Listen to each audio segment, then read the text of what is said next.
Spider-Man and video games have quite a rich and lengthy history.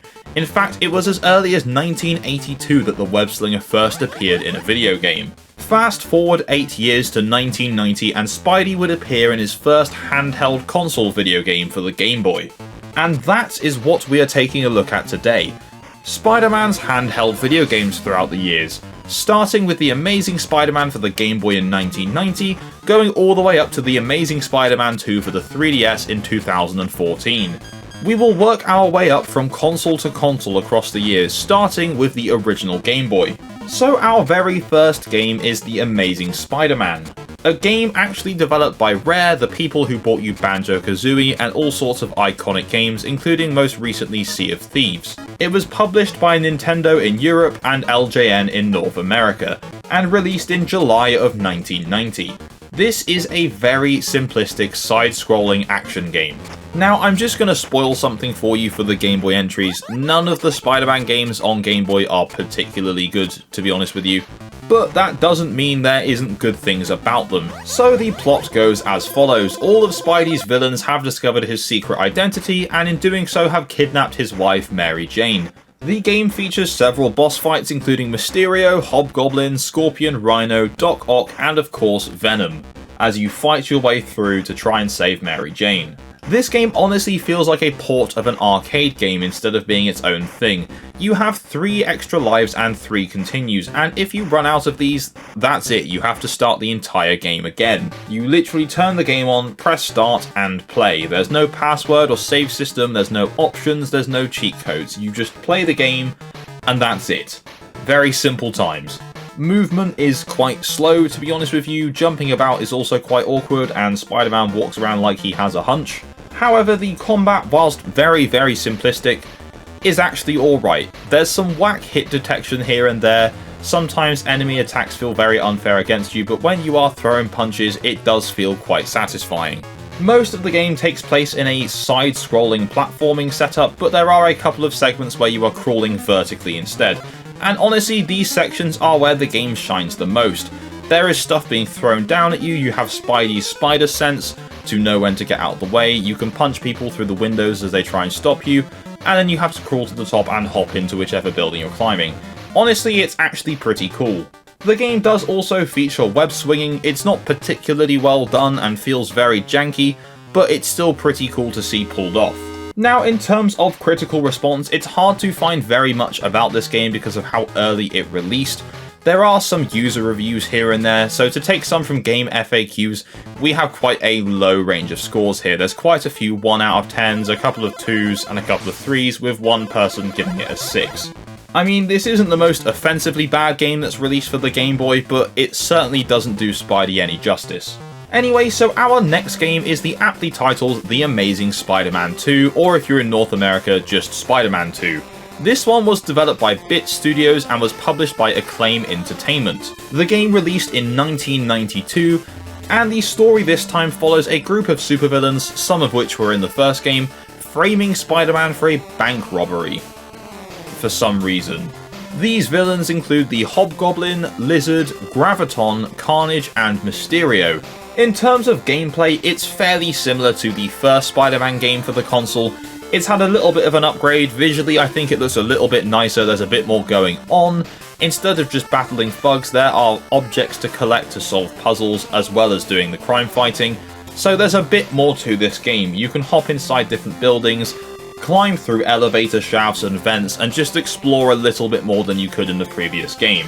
Once again, the combat is agreeable at best. There's a lot of wonky hit detection again, which is very frustrating. The boss fights are okay. There's a really awkward Hobgoblin fight quite early into the game, and I just found it infuriating to begin with. Once you get used to it, it's not too bad, but again, wonky hit detection does not make it a particularly good time. Thankfully for our pal Spidey, he seems to have gotten over the hunch he developed in the first game and now stands like a normal human being, so that's pretty good going. Overall, The Amazing Spider-Man 2 visually looks better than its predecessor, but in some ways plays a bit more awkwardly.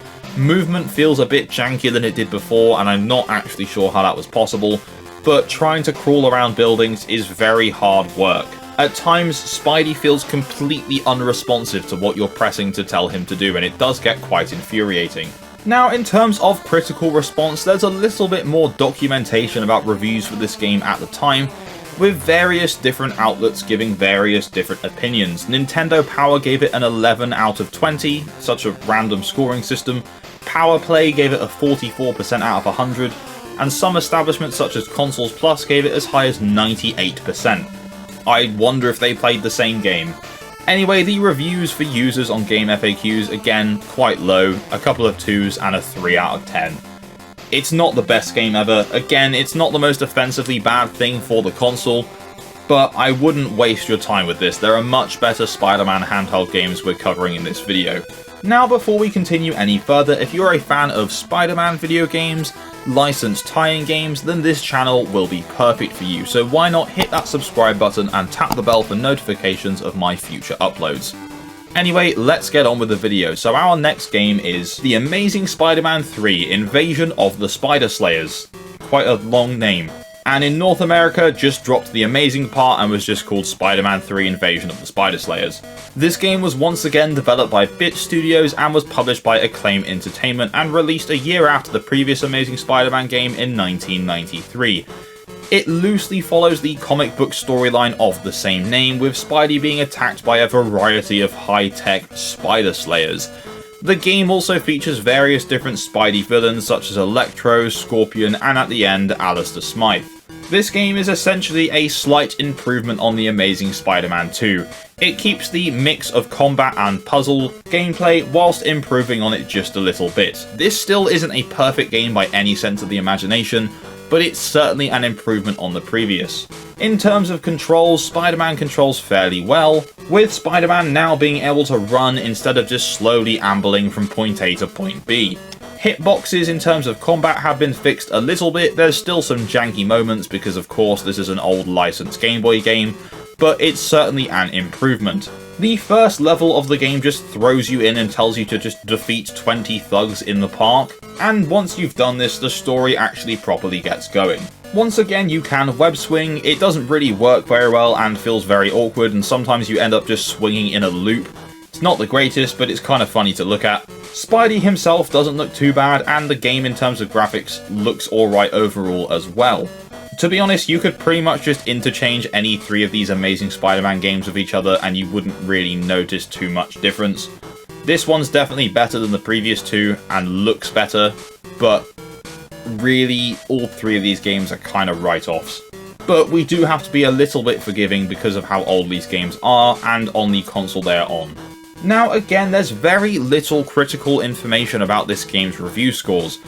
The only thing I've really been able to find is just a few user scores, with one review saying wonkier than Willy Wonka, giving it a 1 out of 10, and another review giving it a 4 out of 10 saying best I go play Tetris.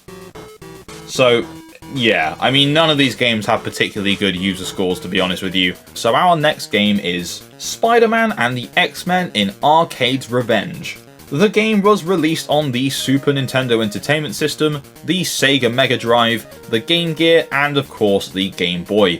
It released across a variety of years starting in November of 1992, all the way up until middle of 1994, which is when it came out on the Game Boy. The Game Boy version was published by Unexpected Development and was published by Acclaim Entertainment. Now, to be honest, this is definitely not the best way to play this game. Just play it on the SNES. I really wouldn't bother playing this handheld port. It's just not that good. Graphically, it's probably the best Spidey has looked on the console, but in terms of everything else from combat to movement, everything here feels jankier than it did in the previous game. Now, as the title would suggest, Spider-Man is not the only playable character in this game, where you can also play as characters such as Wolverine, Cyclops, and Gambit, basically designed to capitalize on the success of the X-Men animated series that was coming out at the same time. Each time you boot this game up, you have to complete the same tedious maze as Spider-Man to actually get to the bulk of the game, which is just absolutely infuriating. Not the greatest game design I've ever seen, but again, it's probably a limitation with the console. However, I see no reason why there couldn't have just been a password system in place so you wouldn't have to do this every time. As well as web swinging and all the movement that Spider-Man's had in previous games, you can now web zip up to certain locations if they're at an exact angle. It's a pretty cool idea in concept, but in execution it doesn't really work very well and just adds a whole new level of jank to the game. The other issue you have here is that a lot of the time it doesn't really explain what you're meant to be doing. It just kind of puts you in a level and expects you to know where to go next. Anything with Spidey, he's got a Spidey sense, but it says Spidey sense even if there's not danger nearby, like it's trying to point you in the right direction. But when you think Spidey sense, you think of imminent danger, not where do I find the next checkpoint. On paper, this is a really cool idea, and in execution on the home console versions, it's definitely a lot better. So if you want to play this game and check out a cool piece of superhero video game history, go and play it on the SNES. Just do that. Don't bother with this. Critically, the game did alright, with Nintendo Power giving it a 3.1 out of 5. Just very average, a very average review score across the board from various different establishments. So anyway, let's move on to our next console, the Game Gear. So yes, our next console is the Sega Game Gear, which launched in 1990 in Japan, 1991 in America and Europe, and in 92 in Australia. This console is home to 3 different Spider-Man games, none of which being exclusive to the console like the Amazing Spider-Man Game Boy games. So our first game is called Spider-Man vs. the Kingpin. This game released on the 19th of May in 1992 and was developed by Sega. However, the original console port of this game was developed by Technopop, so Sega essentially just ported it to the Game Gear rather than a full development process. But still, developed by Sega nonetheless. The Game Gear version specifically was published by Acclaim Entertainment. So here we have our first Spider-Man handheld game in colour, which is a pretty cool jump and sight to see. The story is actually kind of wild. The Kingpin plants a nuclear bomb inside New York City and frames Spider-Man for it? Huh? The keys to deactivate the bomb have been given to many of Spider-Man's villains, including Doc Ock, Sandman, Lizard, Hobgoblin, Vulture, Mysterio, Electro, and once again, of course, our boy Venom. Now, in terms of movement, Spider-Man has once again been downgraded back to just strolling everywhere on a casual walk, but this game does feature some quite precise platforming, so it's not really the end of the world. In terms of combat, Spidey as always has quite a limited moveset, with his most powerful weapon just being crouching down and kicking to avoid getting hit. I'm not joking, that's pretty much the best way to play this game. The hit detection is certainly a lot better than it was on the Game Boy games, so that's good to see. Overall, this game is just a big improvement on the previous Spider-Man handheld games we've looked at so far. Whilst it isn't as graphically impressive as its home console counterpart, Spider-Man vs. the Kingpin for the Game Gear is a pretty decent looking game. The Spidey model does look a little bit goofy at times, with his head looking a little bit disproportionate to the rest of his body. I'm not sure if that's just me, but overall this is really just a decent little game.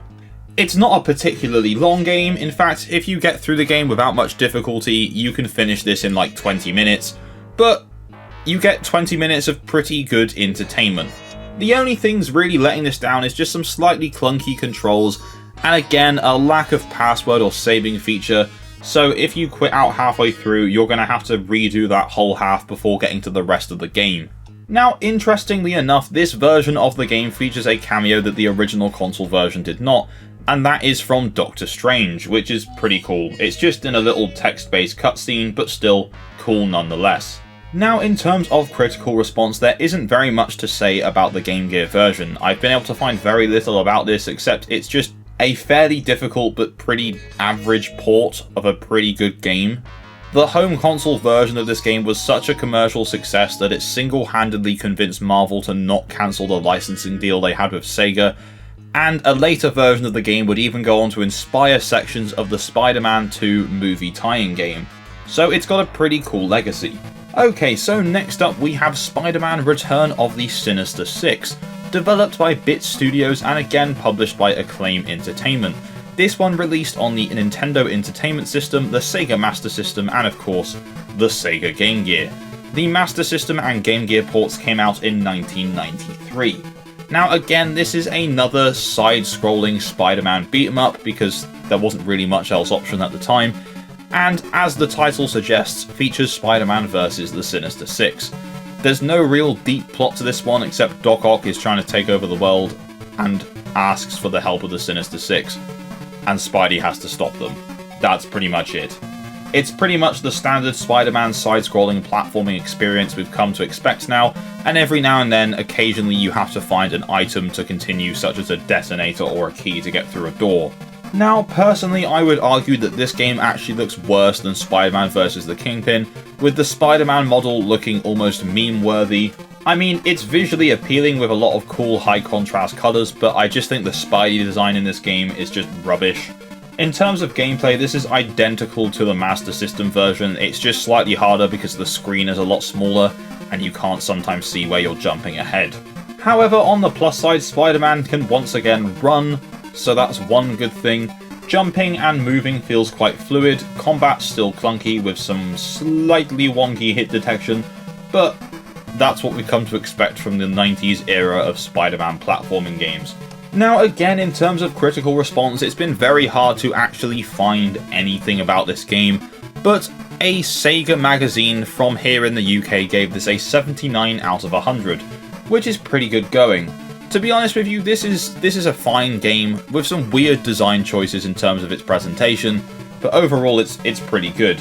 I would recommend playing the Master System version over this just because the screen cutoff is a lot better. You're not limited to the Game Gear's tiny screen. However, at the very least, I can confirm that Spider-Man fares a lot better on the Game Gear than he does on the original Nintendo Game Boy. Now, our final Game Gear Spider-Man game is one we have already looked at, and that is Spider-Man and the X-Men in Arcade's Revenge. Now, visually, of course, this is superior to the Game Boy version, but in terms of actual gameplay, this is pretty much identical. It still has all the same issues that this game had on the Game Boy. Every time you start the game, you have to replay that irritating maze at the beginning. There's some wonky controls, some wonky hit detection, and some really high difficulty spikes. If you want to play a handheld version of this game, I would say the Game Gear is definitely the superior choice, but still not that great. I will just say, if you were a fan of any of these games growing up, or you like them now, then that is great because these games have been made to be enjoyed. This is just my opinion and my views on the games. Now, this version of the game was developed by Software Creations and was again published by Acclaim Entertainment, releasing on the Game Gear in March of 1994. Much like its Game Boy counterpart, this had some fairly middling review scores, with some lows such as Allgame giving it a 2 out of 5 stars, but then some highs such as Computer and Video Games giving it an 88 out of 100. It really was quite a divisive game. Like I said with the Game Boy version, if you want to check this game out, just play it on the SNES. So that brings us to the end of our look at the Game Gear games, so let's move on to our next console, the Nintendo Game Boy Color. So the Game Boy Color launched worldwide across October and November of 1998, and was home to just 2 Spider-Man releases, one of which was exclusive to the console. So without further ado, our first game is simply called Spider-Man. This game launched across August and September of 2000, this time being published by Activision. The home console version was developed by the legends at Neversoft, who brought us the Tony Hawk's Pro Skater series. While we're on that topic, the home console version of this game actually uses the same engine as Tony Hawk's Pro Skater, and Spider-Man actually was a hidden character in Pro Skater 2. Anyway, let's get back onto the Game Boy Color version.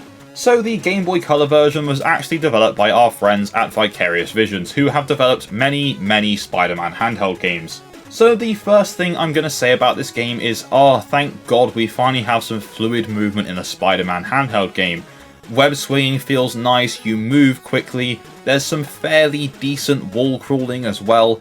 Overall, in terms of gameplay, this is a pretty decent game. In fact, this is actually quite an ambitious game. The home console version is a very iconic and well-loved game, so Vicarious Visions wanted to try and capture as much of that as possible. Instead of just being a 2D side-scrolling level-based game, it actually has a very limited open world, which is in 5 different sections: New York City, the sewers, the subway, the docks, and Doc Ock's labs. Which is good on paper, but also makes these levels quite complicated to traverse. Now, I know I mentioned that Spider-Man does feel a lot more fluid to control here, but the web swinging is quite limited. Once you swing your web, you are locked into that swing. You can't just stop halfway, you are swinging the whole time. So it does make movement a little bit awkward, but it doesn't affect the gameplay experience too much, except when you get later into the game where there's some pretty harsh terrain. The boss fights in this game, whilst not super hard, are actually pretty good. They're not hard to the point of being unfair, they're just a little bit challenging.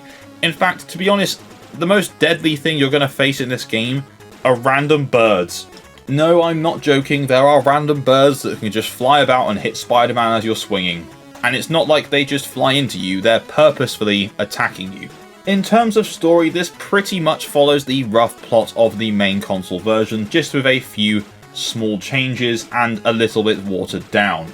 But to summarise the home console version, that is pretty much the same here. Doc Ock is supposedly now reformed and is holding a scientific demonstration. He is interrupted by an imposter Spider-Man, and Eddie Brock sees this. Venom comes back, it's like a whole thing. Eventually Venom realises that Spidey has been set up, and then they team up. Venom fights Carnage, you fight Doc Ock. Doc Ock then gets a symbiote and becomes Monster Ock, and then that's the game. There's a lot more that happens along the way, but to summarise as quickly as I can, that's pretty much the main plot. Now, in terms of critical response, the Game Boy Color does not have a Metascore, but it does hold a 67% on game rankings. The Spider-Man 2000 game, especially for the PlayStation, is an iconic and well-beloved game, and to be honest with you, Vicarious Visions did a pretty decent job with capturing that feeling for the Game Boy Color. They had very limited hardware to work with, and what they did, I think they did a pretty good job. There are certainly better handheld Spidey games out there, but for the Game Boy Color this is very good. So next up we have Spider-Man 2 The Sinister Six, or as it was known here in Europe, Spider-Man 2 Enter the Sinister Six. This was exclusive to the Game Boy Color and was a direct sequel to the 2000 Spider-Man game. This was actually developed by Taurus Games, who also developed Spider-Man Battle for New York for the Game Boy Advance, and was again published by Activision. This was released across May and June of 2001. The game's plot sees the Sinister Six kidnapping Aunt May and Spider-Man having to go and save her. Quite a simple one, but pretty effective. Now, to be honest, this game plays pretty much identically to the previous one. Spider-Man looks the same, graphically it looks the same, his movement feels the same, his combat feels the same. Pretty much this is just the same game. In terms of changes, there isn't really that much here.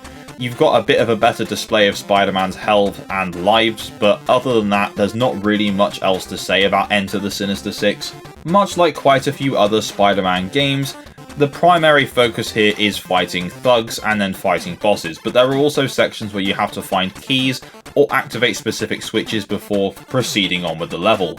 I mean, don't let the fact I don't have much to say about this game put you off though. This is still a lot of fun and is a worthwhile sequel to the previous Game Boy Color entry. In terms of critical response, this game holds a slightly higher game ranking score of a 70% out of 100. So pretty good going, to be honest. While Spidey didn't have a very long run on the Game Boy Color, I would say these are his two best consistent handheld games so far. Certainly better than the original Game Boy, and definitely a step up from the Game Gear. Our next handheld, however, is slightly more interesting.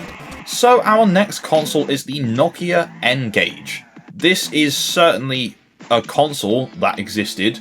It was a cross of a mobile phone and a handheld game system. It didn't have many games in its lifespan, but in its time it had ports of a variety of games I would never expect to see on such a bizarre console, such as Call of Duty and Monkey Ball.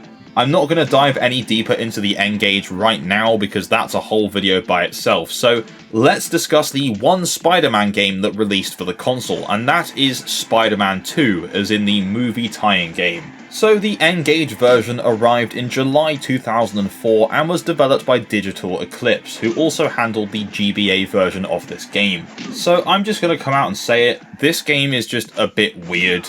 It has 3D models against 2D, basically JPEGs. It looks a bit funny, and at times plays a bit funny as well. The game is split up into two sections, your traditional 2D side-scrolling action, and some 3D web-swinging parts. Unfortunately, there is little to no gameplay available of the web-swinging 3D sections at this moment in time, because emulators for the N-Gage are not quite there yet, so the only sections currently playable are the 2D parts. So the 2D platformer sections play like pretty much every other early 2000s Spider-Man platformer. You can run about, web swing, wall crawl, so on and so forth. You can take photos for the Daily Bugle, and of course there is combat, which actually works not too badly in this game. There are a variety of boss fights, including of course Doc Ock, there's Shocker, there's Lizard. There's some pretty cool stuff here. It's just a shame it's on such a forgotten niche platform, because it's a pretty cool piece of Spidey's history. It's not the greatest game ever made. In fact, it's not even close, but it's pretty ambitious for what is essentially a Nokia phone. This game even featured an online scoreboard for players to compete against each other with, which for the time in 2004 is really cool. Overall in the game you got 15 2D levels and 5 3D web swinging levels. Whilst I can't show you these 3D sections, there were quite a few complaints about a really slow frame rate and blind corners you couldn't see round, which led to a lot of frustration. In terms of critical response, there isn't very many sources to find here, but IGN gave the game a 7 out of 10. Make of that what you will, because they're not the most reliable source. On GameSpot it holds a 5.2 out of 10, which seems a bit more fair. This game is just fine. It's a cool piece of history on a forgotten piece of hardware, so it gets bonus points for that, but as an actual video game, it's just aggressively average. Anyway, so moving on, our next console is the Game Boy Advance. So without further ado, our first game is called Spider-Man Mysterio's Menace, and this released in September 2001. This game released exclusively for the Game Boy Advance, and was actually a sequel to Spider-Man and its sequel Spider-Man 2 Enter Electro, which was an exclusive to the original PlayStation. So honestly, I'm not sure why they made a sequel exclusive to the Game Boy Advance. Very weird progression. Anyway, this game begins with Mary Jane reminding Peter to buy a new fishbowl for their fish. However, multiple things start to happen in the city across the night, and Spider-Man has to go and investigate these criminal activities. There are 7 stages in this game, and each one has a boss at the end, including Rhino, Hammerhead, Electro and Scorpion, and eventually the game's titular antagonist, Mysterio. The game is a 2D side-scrolling platformer beat-em-up kind of game, as is the case with every other Spider-Man game for the console. Now, this Spider-Man game released in the very first few months of the Game Boy Advance's lifespan, so graphically it looks fine, but there's definitely better looking games on the console in the Spider-Man series. In terms of controls, Spider-Man himself controls alright. Attacks are pretty button mashy because there's not exactly many buttons to select from on the console.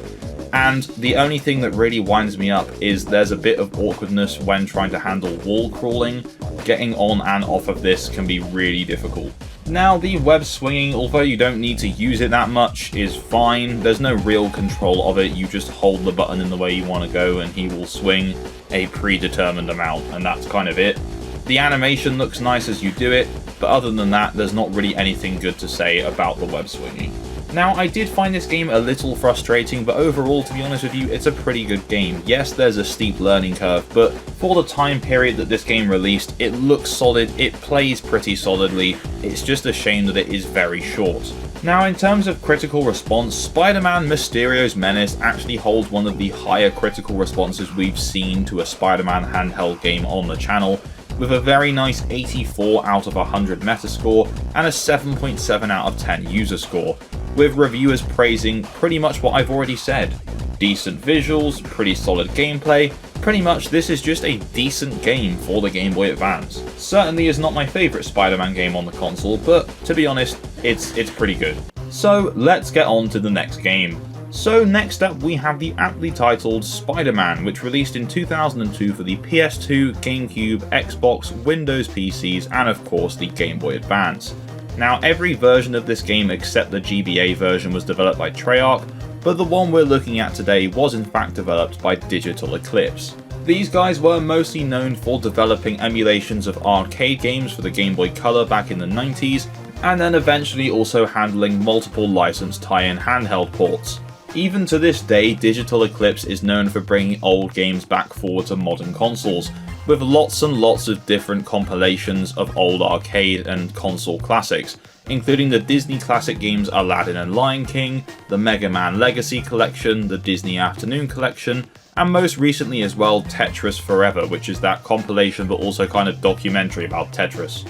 Anyway, so back to Spider-Man. So this game is loosely based on the original Tobey Maguire film that released the same year, and in terms of gameplay, it's pretty much exactly the same as the last one, except certain things have been ironed out and other things have been made worse. The combat has been improved upon a little bit. In terms of the button mashing, it's still pretty similar, but a bunch of different comic effects come up on screen as you fight enemies, and it really immerses you into the game. It's pretty cool. Movement is still pretty much the same, and wall crawling unfortunately is now even jankier than it was in the previous game. But to make up for this, we do have a longer game with collectibles. There's photographs that you can take throughout the level to put in the Daily Bugle. As I mentioned, there's the comic book effects, and graphically I think this game looks pretty good as well. At the very start, when you boot the game up, it has a really low-res cutscene, which I believe is from the film, but honestly it's so pixelated I can't even tell. It could be a cutscene from the home console version of the game, but who knows. Anyway, whilst the Green Goblin is of course the primary antagonist of the game, as he is in the film, in this game you will encounter different bad guys such as the Vulture, Scorpion, Shocker, and Kraven the Hunter, but obviously these guys aren't in the film. Now, the platforming is still pretty solid here, although there are some bizarre design choices. It gets a little confusing because the artists and designers don't really differentiate the background objects from the main objects, so you don't really know what you can and can't stand on. This becomes very apparent very early on within the first level. You can't tell between girders that you can climb and those that are just there to look pretty, I guess. Now, the previous Spider-Man entry on the Game Boy Advance didn't even have saving yet. It only featured the password system because obviously this was very early on in the Game Boy's lifespan. However, thankfully this game does feature actual saving, so you can just save and pick up from when you next play. Which I know in this day and age sounds ridiculous and like a obvious thing, but this was a luxury back then. Now, this game does not actually have a single Metacritic review or meta user score, so I've based it off here of a couple of different reviews that I've pulled up. IGN gave it 8.8 out of 10, and according to Game Rankings, it's got a 78% out of 100. So to be honest, again, this is a pretty good game. I mean, if you had the option to just play the console version instead, I probably would just do that, but if you are interested in Spidey's handheld history, then this is a very cool part of it. Now, in honor of our next game, if you've made it this far in the video, please comment "It's pizza time" down below. Pizza time. Yes, that's right, next up we have Spider-Man 2, released in 2004 and based on the film of the same name. This game was released on the PS2, GameCube, Xbox, Windows, as well as the N-Gage, the Game Boy Advance, the Nintendo DS, and the PSP. Whilst Treyarch handled the main console versions of the game, this game also had several other developers. Vicarious Visions handled the DS and PSP port, the Fizz Factor handled the Windows port, and then of course Digital Eclipse handled the Game Boy Advance and the N-Gage ports. Now, much like the previous game based on the Spider-Man film, Spider-Man 2 is loosely based on the film. The developers actually received a copy of the script that was being used to create the film and decided that it would not be good enough to hold up in a video game, because obviously not all the film is just non-stop action. This means the developers have added in other Spider-Man characters who did not appear in the film, including Black Cat, Rhino, Mysterio, and Shocker. Now, Digital Eclipse added something to their two Spider-Man games that are not really present in any of the other games on the Game Boy Advance, and that is time limits on levels. These don't really add anything to the game. They can make situations a bit more stressful when they really don't need to, but to be honest with you, 90% of the time you'll breeze through the level within the time limit anyway, which begs the question, why put it in to begin with? There's some aspects that make sense, like if there's a bomb going off or something, it's on a time limit, but there's no reason to have a time limit on absolutely everything. Now, whilst this was just irritating in the first Spider-Man game developed by these guys, it's a lot more apparent in the Spider-Man 2 game. You literally open up the game and get thrown into delivering pizzas, and you have quite a harsh time limit, and also it's quite a big open area to explore, and this open area really does bring about some of the issues with this game's mechanics. Swinging is very one note, there's nothing to it. It's the exact same animation every time, and you travel the exact same amount of distance every time. And something that has been an issue in the previous two games, which is the wall crawling, is even more irritating here. There are moments where you crawl through small vents, and if you get 1 pixel too close to the edge of the vent that you need to punch open, he just turns around, and this just gets stuck in a loop sometimes, and it is incredibly frustrating. Another bizarre design choice is the sound that Spider-Man makes every single time he jumps or drops from somewhere. It's this audible gasp, which I guess makes sense, but it's the exact same sound clip every time, and you're going to be doing a lot of jumping and falling and swinging, and it's very frustrating.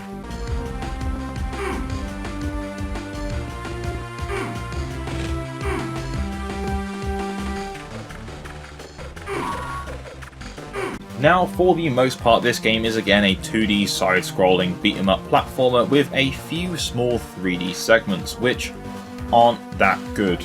It features 30 levels, so it's quite a decent length for a Game Boy Advance game. Now, I do think the visuals are a lot nicer than the previous Spider-Man game developed by Digital Eclipse. Spidey himself looks better as well, but outside of this really does just feel like a half-baked, reuse all the assets kind of sequel that's quick to make, which makes sense, but it's just really frustrating, because the Spider-Man 2 on consoles was just so good.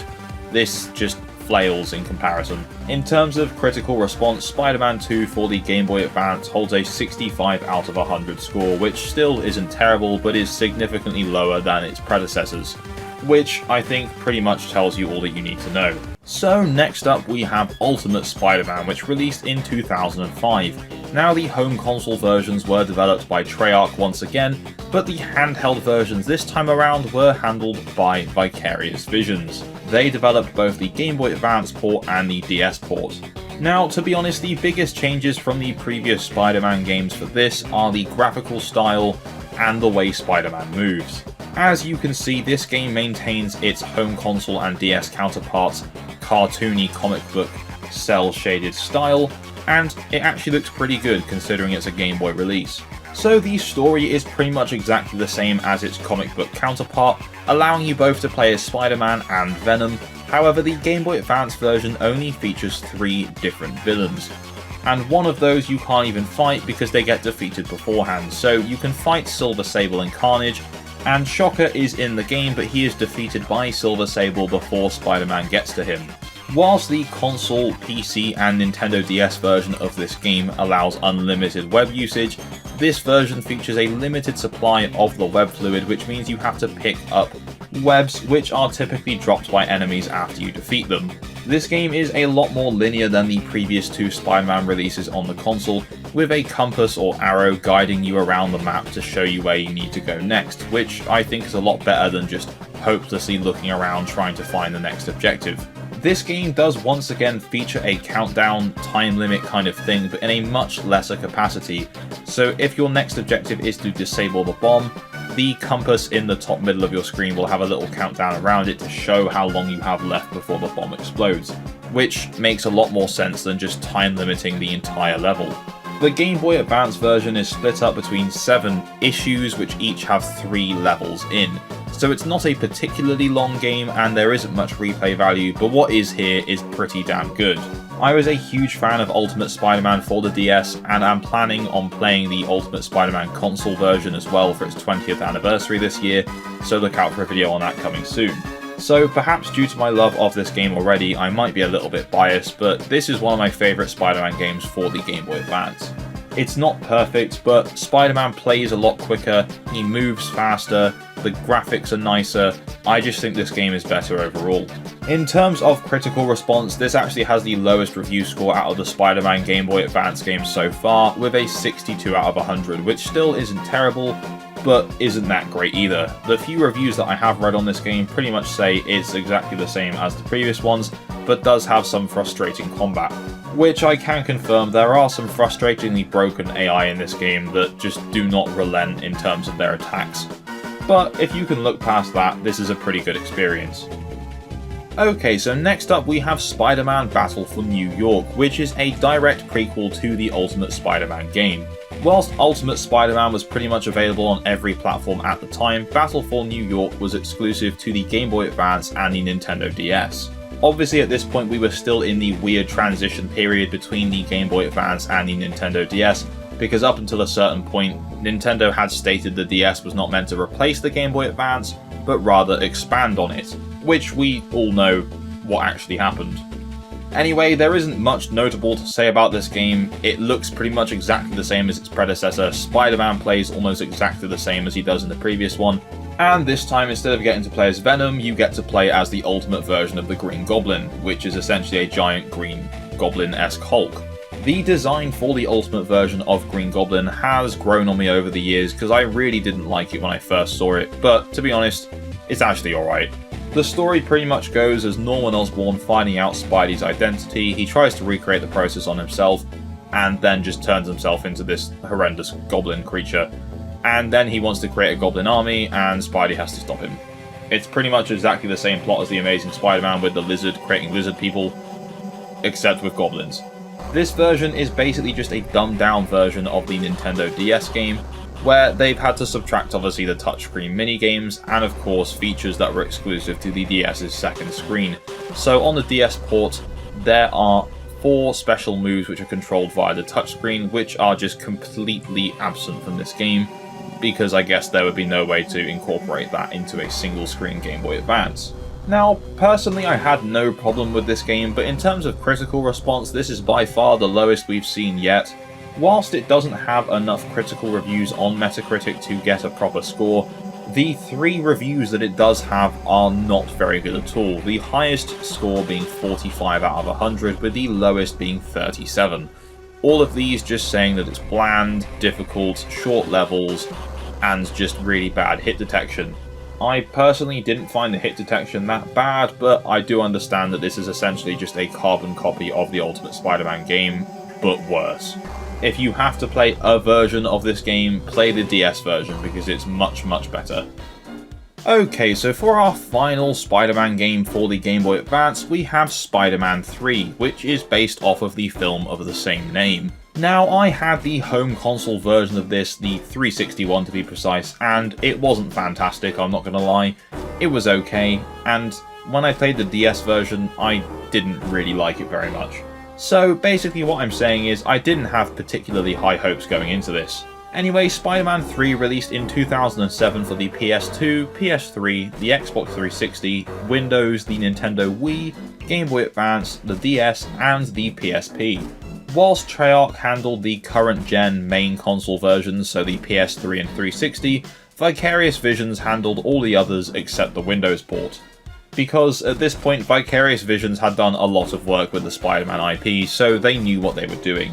Now, coming off the back of playing Ultimate Spider-Man and Battle for New York back to back, the graphical style in this game is obviously not quite as colourful, which I wasn't quite as keen on. In fact, the Spidey model in this game isn't very good, to be honest. However, don't let the slightly jarring graphical style of this game put you off, because to be honest with you, it's actually pretty fun. In fact, this is the Spider-Man game on the Game Boy Advance that I actually ended up playing the most of. It wasn't intentional, but I just sat there enjoying it and zoned out and realised I've been playing this a fair bit longer than all the other games in this video, so perhaps I'm being a little biased. So yes, Spider-Man 3 is just more of the same, except I would argue a lot more ironed out, because by this point Vicarious Visions have been making Spider-Man games for like nearly a decade, so they really did know what they were doing. It's essentially a nice mix of what we've all learnt from playing the Spider-Man movie tie-in games previously on this console, as well as a mix of the Ultimate Spider-Man game as well. Don't get me wrong, this game is not without frustration. There is still some awkwardness within the wall crawling in this game, and I think that's just a general problem with the Game Boy Advance's lack of an analog stick and just use of D-pad. So I can't really fault the game that much for that, because I've allowed all the other games to let it slide as well. Now, the story here is loosely based off of the film, of course, but it actually does pretty much follow most of the film. You have the new Goblin here, you have Sandman here, and you have Venom as well. But you also do have Electro in this game, so there is more going on here than just the film. But I'd say this one is the closest resembling to the film plot out of the 3 Tobey Maguire Spider-Man tie-in games. Anyway, in terms of critical response, this game holds a 68 out of 100 on Metacritic, which is a bit higher than the previous 2 titles, and I have to say is well deserved. and if anything could actually be a little bit higher, because there are reviews for this game on the Game Boy Advance that go as high as an 80 out of 100, which I personally think would be closer to what it should deserve. Anyway, that takes us to the end of our look at Spider-Man games for the Game Boy Advance, so our next console is the Nintendo DS. I was very surprised to learn that there are actually 9 Spider-Man games released for the DS between the years of 2004 and 2012, which is just testament to the DS's long lifespan, because that's an 8-year period of Spider-Man games on the console. So first up we have Spider-Man 2, a tie-in to the Spider-Man 2 movie of the same name starring Tobey Maguire. The console version of the game at the time was a fan favourite for its open world setting and web-slinging mechanics. This particular version of the game was developed by Vicarious Visions, a developer that we've actually spoken about quite a lot on the channel, as they've handled a lot of Transformers handheld games as well. Anyway, the DS version of Spider-Man 2 released late in 2004, which was still in the DS's first year of its life, which is pretty cool. Now, of course, Spider-Man 2 for the DS was always going to be different from its home console counterparts. This is a linear 2D side-scroller that uses 3D graphics and environments. It looks pretty cool, to be fair. Now, the game pretty much loosely follows along to the plot of the film, and then includes characters that weren't actually in the film as well, so it's basically just an abridged retelling of Spider-Man 2 the film, which is absolutely fine because Spider-Man 2 is a great film. Anyway, so the first thing to discuss about this game is the level design. Now, it's going to be down to your personal preference if you like the level design in Spider-Man 2 or not. They're very large, labyrinth-like levels with no clear direction on which way you're supposed to go. Now, this doesn't apply to every level in the game, but the vast majority of them follow this same structure. Take even the opening level, for example. You have to rescue hostages from a burning building, whilst fighting your way through criminals, of course. Now, you have to basically just go into every single room along your way and just hope you remember the way you came, because there's no actual direction that it shows you to go in. You just have to take small audio cues of people shouting help for Spider-Man, and just hope you find them. Now, the other major factor of this game is of course the combat. So you have 2 buttons, you have Y for punch and A for kicks. There isn't really a defensive button, but occasionally you can press the left bumper just before certain attacks hit to go into your spider sense mode, where everything else slows down and you can kind of move out the way, but there's no actual set block button. Enemies can attack you quite fast, and sometimes they have some invulnerability whilst they're doing these attacks, so along with the labyrinth levels, it does slow down the pace of the game quite a bit when you're in these combat situations. This game does also feature boss fights and some more traditional levels that don't require you to zigzag around, and these are pretty good. Some of them have some touchscreen minigames like tapping on Mysterio clones, and that's pretty cool to see. And what I enjoyed most is this game doesn't heavily rely on touchscreen gimmicks, which was quite impressive considering this was a first-year DS release. Now, don't get me wrong, this game isn't perfect, but I do really like what it was going for. There was a lot of potential here that kind of lays the groundwork for later Spider-Man DS games that came after it, so I got to give credit where it's due. This is not a bad game. In terms of critical response, this one holds a 61 out of 100 score on Metacritic, which is in the mixed or average zone, which I guess is kind of deserving. I feel like it could have maybe been a bit higher, but I do understand why it is where it is. So, as I said previously, Spider-Man 2 set the foundations for future Spider-Man games on the DS, and that brings us nicely to Ultimate Spider-Man for the DS. So, Ultimate Spider-Man was released about a year after Spider-Man 2. This came out in late 2005 and was once again developed by Vicarious Visions, with Treyarch handling the main console versions, as it did with Spider-Man 2. The story takes place within the Ultimate Marvel Universe and is set 3 months after the Venom story arc from the Ultimate Spider-Man comic series. The game itself opens with a retelling of that fight between Peter and Venom at the end of that arc, before jumping about 3 months ahead. Now, I'm just going to come out and say I've never actually played the console version of Ultimate Spider-Man, but having played this game, I now want to go ahead and play the console counterpart as well. To summarize before I even start talking about the gameplay, Ultimate Spider-Man for DS is a really good game. It feels like Vicarious Visions were given a much bigger budget to work on this port as compared to the Spider-Man 2 port they did. Movement is better, combat is more fluid, web swinging is better, everything overall is just better. All versions of this game have a cel-shaded comic book look to them, and it looks really nice on a small DS screen here, I do have to say. So Ultimate Spider-Man features two very different gameplay styles. You have Spider-Man and you have Venom. Spider-Man is basically an enhanced version of how he played in Spider-Man 2. As I said, a lot more fluid and more fun to control and fight with, and he finally has a dedicated dodge button, which is just a massive quality of life improvement that this series really needed. Then we have Venom. Venom in this game is essentially the tacked-on touchscreen controls. Now, Venom is not tacked onto the story, and he is in the main version of the game. It's just the touchscreen controls that feel a little bit tacked on. So you can pretty much control Venom just by using normal buttons, but the game really encourages you to use the touchscreen controls. You can tap in front of him to attack close distance, and you can tap further away to attack long distance. You can swipe and that will shoot out a tendril, and you can tap and hold on certain objects and Venom will pick this up using one of his tendrils. This is important in some missions because you do actually need to move stuff around, so you do have to use this touchscreen control. A very cool feature that carries across from the main version of the game is that Venom slowly takes damage over time as the symbiote is feeding on Eddie, so he needs to eat NPCs to regain health. So yes, you do just have to eat random civilians throughout the game. And this really threw me off at the start because I had no idea this was going to be a feature in this game, and one of the first things you do in the first Venom level is just start chowing down on people. I just think that's hilarious. Personally, I preferred playing as Spider-Man more just for the more fluid controls, and Spider-Man's movement is obviously a lot more agile, but if you're a big Venom fan, you will enjoy playing as him because he does feel very powerful as you fight your way through enemies in levels. Anyway, so in terms of critical response, Ultimate Spider-Man for the DS received very positive reviews. It has a 78 out of 100 score, which is generally favourable according to Metacritic, with some reviews going as high as a 94 out of 100.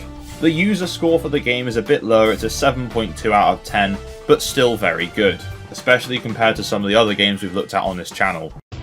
Okay, so next up we have Spider-Man Battle for New York, which is actually a prequel to the Ultimate Spider-Man game, and again is based on the comic book series with the same name.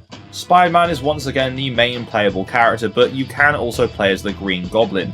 This game is essentially a reimagining of their first encounter within the Ultimate Universe. Although it is a prequel to the Ultimate Spider-Man game, this was not developed by Vicarious Visions. This was actually developed by Taurus Games. It was still published by Activision though.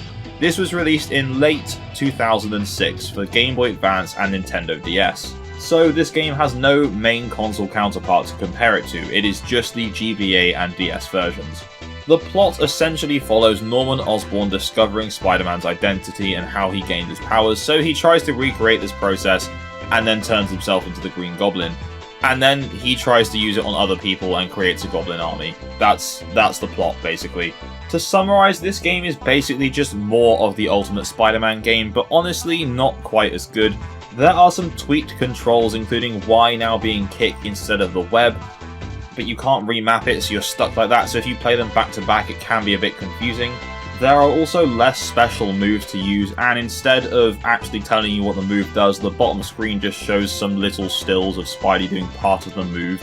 It doesn't actually tell you what the move is, you just kind of have to figure that out for yourself. Obviously once you have figured it out it's fine because you'll know which one's which, but it's just, I don't know why they bothered changing it, it was fine how it was. Now obviously the other big change is that there's no Venom this time around, so the big character you're going to be playing as is Green Goblin. Obviously Venom utilised the touchscreen controls, but that is not present in this game. Now where Venom was kind of fast, varied and quite powerful, Goblin in this game is just quite slow, clunky, and to be honest doesn't feel all that powerful, which he should considering he basically just is the Hulk with fire powers. Anyway, other than this, there isn't really much else to say about this game. It is just more of Ultimate Spider-Man with some different features that honestly take away from the original experience. There's nothing added here that really adds to the original formula from Ultimate Spider-Man, so it's kind of just pointless, to be honest with you.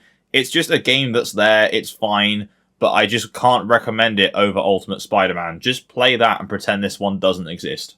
In terms of critical response, this one holds a 68 out of 100 on Metacritic, putting it in the mixed or average zone, which I think is pretty fair because it's not a bad game, it's just a game that's kind of here. It's very average, nothing else to say about it. The user score, on the other hand, is a lot lower. It's a 4.6 out of 10, reaching the generally unfavourable realm, which is quite surprising, to be honest with you. Anyway, seeing as I've already forgotten this game exists, let's move on to the next one. Okay, so next up we have Spider-Man 3, a tie-in game based on a movie of the same name. This is the last Spider-Man DS game developed by Vicarious Visions. So this game does loosely follow the plot of Spider-Man 3 the film, which is kind of a hard thing to adapt because a lot of Spider-Man 3 isn't really Spidey fighting things, it's Peter dealing with personal things and just being controlled a bit by the symbiote. The first section of the game does a good job where you have Spidey getting the symbiote and fighting Sandman and Harry, but then a lot of the game is just filler where you're just fighting random gangs, lizards and stuff like that until the very end of the game where suddenly it's like, oh yeah, this is Spider-Man 3, here's Venom and Sandman at once. And that's kind of it. I feel like it could have done with a bit more build-up and taken maybe a few creative liberties away from the movie itself. I mean, the Spider-Man 2 game had characters that weren't in the film and took some creative liberties. Why couldn't they have done it again with Spider-Man 3? So, whilst the story is quite boring, the way it's presented is very cool. The cutscenes are all shown kind of through Daily Bugle newspapers, which is a good way to tackle the limitations of the DS because there's no way they could have made Tobey Maguire look realistic on a DS, so I'm glad they went with this instead. Anyway, so let's talk gameplay. The combat is probably the biggest change for these games that we've seen yet on the DS. It takes away all of the button mapping for the controls, and now you are using the touchscreen. You swipe towards opponents to attack them, you can swipe up to launch them into the air, you can double tap anywhere on the screen and Spidey will shoot a web in that direction, and you can swipe away in a straight line and that will cause him to dodge as well. Spider-Man still moves around with the D-pad and you can jump by using the X button. The good thing is that you can combo all these different moves together and even buy more moves from the upgrade shop, so you can end up doing really cool combos which feel quite impressive to pull off using the touchscreen. Now, I'm not the biggest fan of tacked-on touchscreen controls in this era of the DS, but to be honest, it actually felt alright. It does have some limitations. When it comes to dodging, it feels like you have to preempt slightly what's going on by swiping because there's going to be a time delay from you swiping to Spidey actually doing it. But overall, for once I will say I actually didn't mind these touchscreen controls. Another big change we get for the Spider-Man 3 DS game is that they actually attempted to replicate the open worldness of the home console Spider-Man games to that point. No, it's obviously not 3D, it is still 2D, and they are small open world sections that are connected through loading sections, but it's still a really ambitious attempt to bring the home console port to a handheld console, and pretty faithfully at that. I mean, that said, the open world sections themselves aren't actually that interesting. There's a few crimes to stop, a small amount of collectibles, and that's kind of it. But to be honest, it's very impressive that they even did open world to begin with because of the hardware limitations. Anyway, across the board, Spider-Man 3 as a film and a home console release were not received very well by critics. However, this is where the DS version comes into shine, because on Metacritic it holds a 79 out of 100 Metascore, holding it at generally favourable. Even the user score is in the mid-6s, which isn't too bad, so overall I'd say this game for the DS is a pretty big win. It's definitely not my favourite entry on the console, but it's certainly a lot better than its home console counterparts, which is not something that gets said very often about handheld ports of games. So next up we have Spider-Man Friend or Foe, which also released in 2007. And the DS port was developed by Artificial Mind and Movement. Now, out of all the games that we've covered so far, this is actually the most similar to its console counterpart, but also the most different from its DS predecessors. Whether that's good or bad is entirely subjective, so I'll leave that up to you to make your own decision on how you feel about this game. Personally, it's not as good as the others for me, although I did enjoy the console version when I was a kid. So, whilst all the other Spider-Man games for DS up to this point have been 2D side-scrolling combat games, this is a 3D co-op beat-em-up. Movement here is a lot slower, there's no proper web slinging either, but it's because you're crawling slowly through levels taking out enemies upon enemies, so there isn't really much need to rush around. However, really that does take away a lot of the fun as playing as Spider-Man in a Spider-Man game because everyone just feels really slow and clunky to control. The combat is pretty much exactly what you'd expect from a mid-2000s licensed beat-em-up game, and there's not really much else I can say about that. Very standard controls, punch with Y, kick with X, special attack with A, and you jump with B. And to be honest, that's pretty much it. Another issue with this game is that as you play through the game, you can collect coins and purchase upgrades like health and special meters for Spider-Man, but the issue is, this doesn't carry across when you play as the other characters, which is literally half the point of the game. So you upgrade Spider-Man and then you switch to your teammate and they have like half the health, so it's just completely pointless and discourages you from playing as other characters like the game wants you to. Very bizarre design choice there, to be honest. I mean, characters you unlock later in the game do have larger health bars like Venom and Sandman, but the early ones just don't, so it's completely pointless trying as the other ones, and not to mention half the characters do have very similar movesets. Spider-Man, Blade, and Black Cat, for example, all have quite similar movesets. It's very weird. If you're going to make a game where half the point of the game is that you team up with Spider-Man characters and other Marvel heroes, and the game wants you to play as these other characters, at least make them interesting to play as. In terms of design, the game looks fine. Graphically, it's fine. Some of the character designs are straight from the Spider-Man trilogy, the Sam Raimi trilogy, so Green Goblin, New Goblin, so on and so forth, but some of them are more comic book looking, like Black Cat. It's a very weird mix of the two. The story, whilst nothing to write home about, does feel very silly comic booky, which is very cool. These alien creatures called Phantoms came to Earth on the same meteor that brought the Venom symbiote, and you've got to find out who's using these Phantoms to try and take over the Earth. Spoiler alert, it's Mysterio. But other than that, there are a couple of touchscreen based minigames that aren't particularly exciting, and unfortunately you do have to do them at certain segments in the game, and by the end they do actually get quite difficult. The boss fights are all very generic mid-2000s beat 'em up boss fights, just repeat the same move over and over again like 3 times and that's it, you're done. Anyway, so in terms of critical response, this one did not fare quite as well across the board, to be honest with you. Spider-Man Friend or Foe on every platform is just a very average game, with the DS port actually getting the lowest critical score out of all of them with a 55 out of 100. But that's not really saying much because the highest one was 62 out of 100 on the PS2. The user score is about the same as well, about a 6 average, so just a very middling game all round.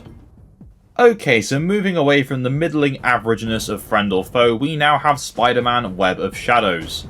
This was released in late 2008, and the DS version was developed by Kryptonite Games. So the PS3, Wii, and 360 version of Web of Shadows is an open-world game. The PS2 and PSP version is a 2.5D side-scroll and beat-them-up. The DS version of Web of Shadows is actually a Metroidvania-style game, obviously keeping the beat-em-up mechanics. Now, when I started playing, I immediately had flashbacks to playing the Spider-Man 2 DS game with its really awkwardly laid out levels. But I'm pleased to announce that that was not an issue in Web of Shadows whatsoever. The Web of Shadows DS port feels like Kryptonite looked at the previous DS releases and thought, let's take all the best parts of those games and make them better for our game.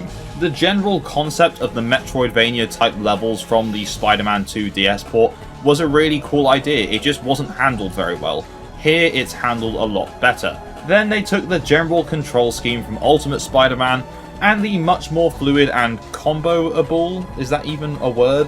Combat from Spider-Man 3, minus the touchscreen controls. Spider-Man gets infected by one of the invading symbiotes, which now allows him to switch between the black suit and the regular Spider-Man suit at will. So you have 2 different control schemes. You have the regular Spider-Man control scheme that we've seen before, and now the black suit one, instead of web swinging you can dash, and both suits have different combat moves. The game also attempts to bring across the choice system that was prevalent in the home console version. And yes, it does still work here, it just feels a little bit more awkward and tacked on than it does in the main console version of the game. Now, this is all sounding pretty good so far, but this game does have a few issues.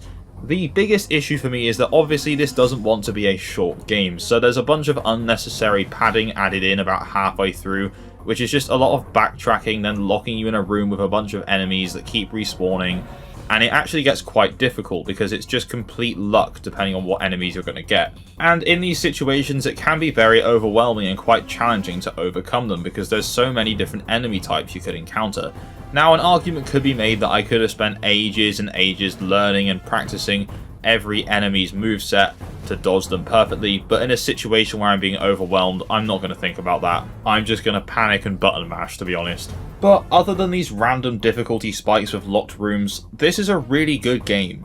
and I would recommend it, as well as Ultimate Spider-Man. These are both very good Spider-Man DS games. Now, in terms of critical response, interestingly enough, the DS port of this game is the highest scoring one, with a 77 out of 100 Metascore. It's the only generally favourable review score across every version of the game, with all the others being in the 60s and the PC version being at 52. This was actually the only Spider-Man DS game that I had owned and played before making this video, so maybe I'm a little bit biased, but it is very good. Okay, so next up we have Spider-Man Shattered Dimensions, which is somewhat of a follow-up to the Web of Shadows DS game. And I don't mean this in terms of story, I just mean in terms of how the game plays. Kryptonite Games once again developed this, and it released in late 2010. It seems to be within the same engine, it has the same kind of combat and the same web swinging system, and as well as that, it has the same Metroidvania design. So it is very similar to Web of Shadows in those aspects.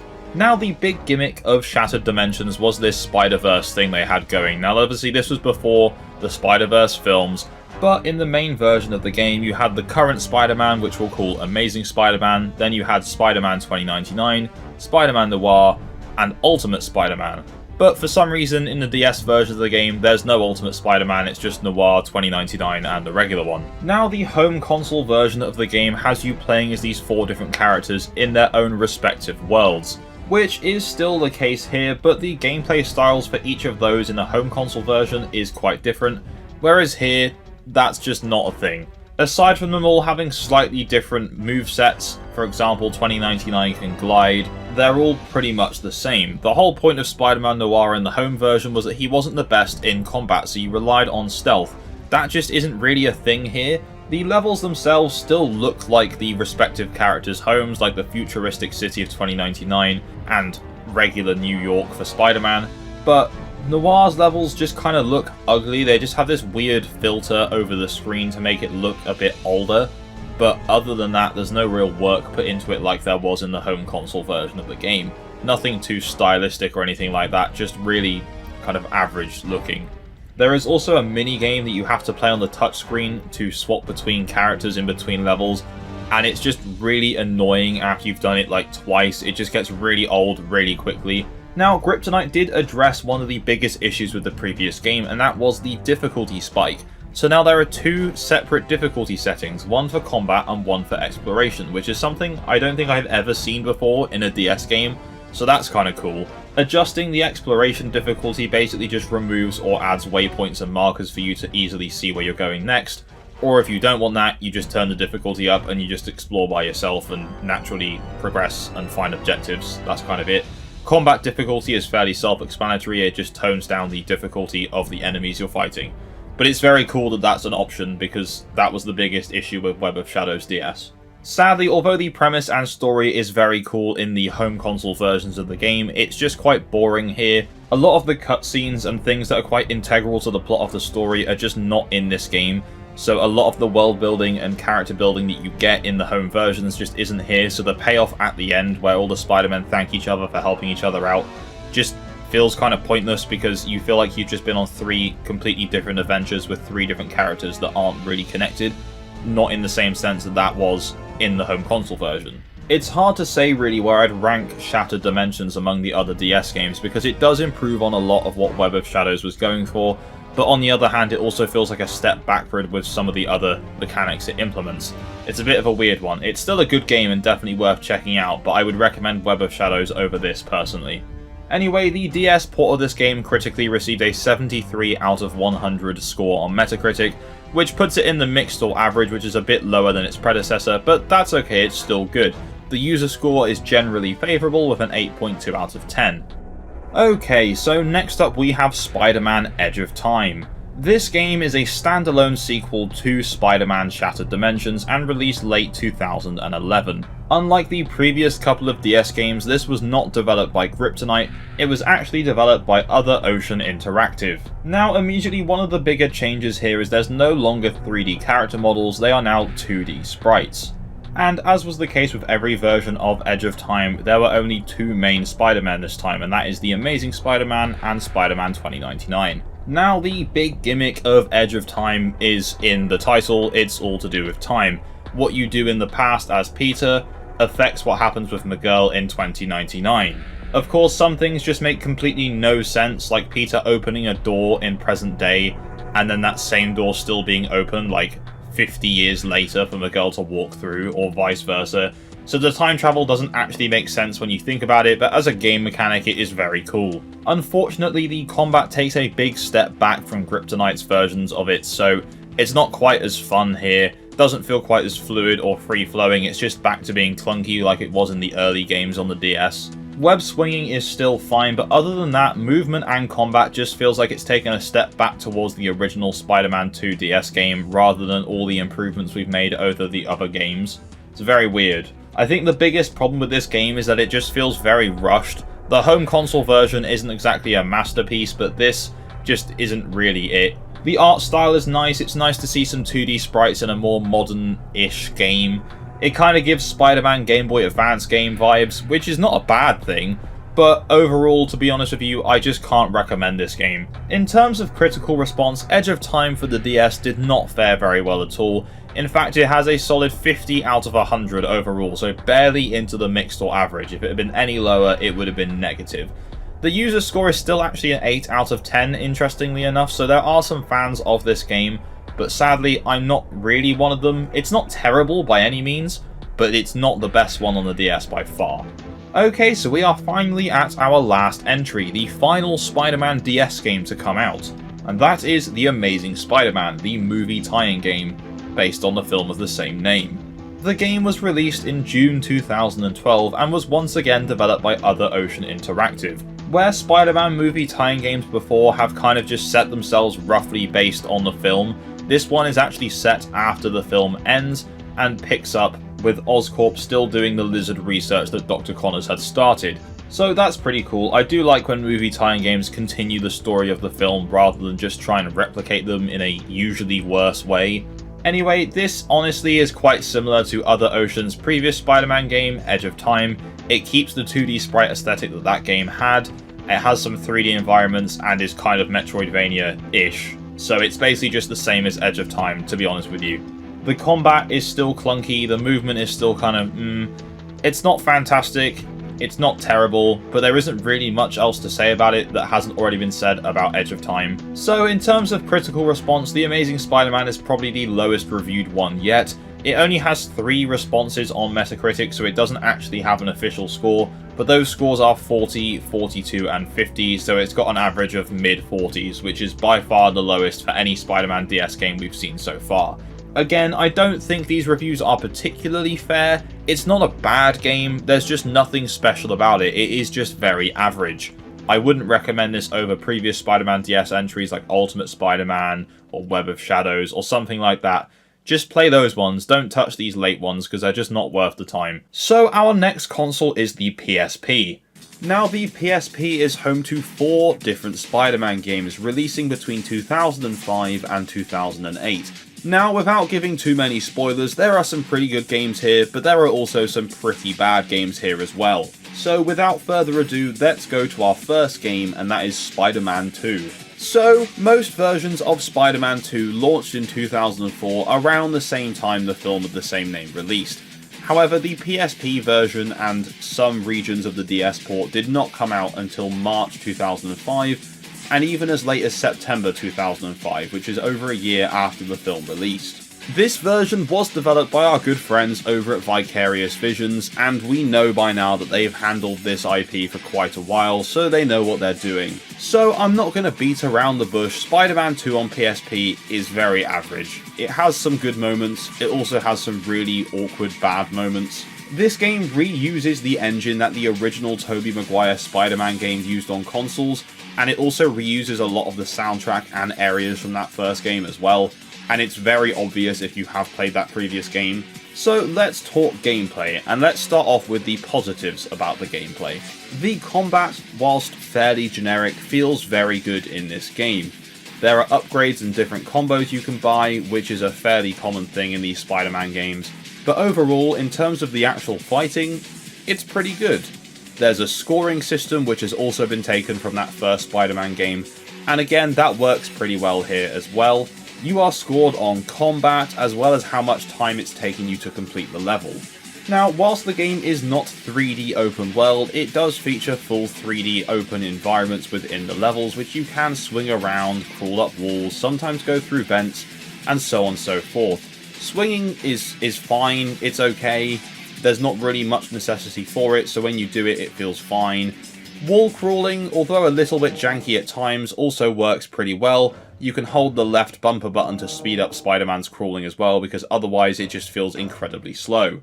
There are also some other little interactive bits you'll have to do, like rescuing civilians and carrying them to certain points, which is fine, it's not too annoying. There is an arrow in levels that guides you where to go, but it's not particularly helpful when there's loads of windy corridors and the arrow's just pointing at a wall that you can't pass, because obviously you have to go a certain way to get to it. But for the most part, gameplay-wise, it's fine. The only thing that really brings this experience down is the camera.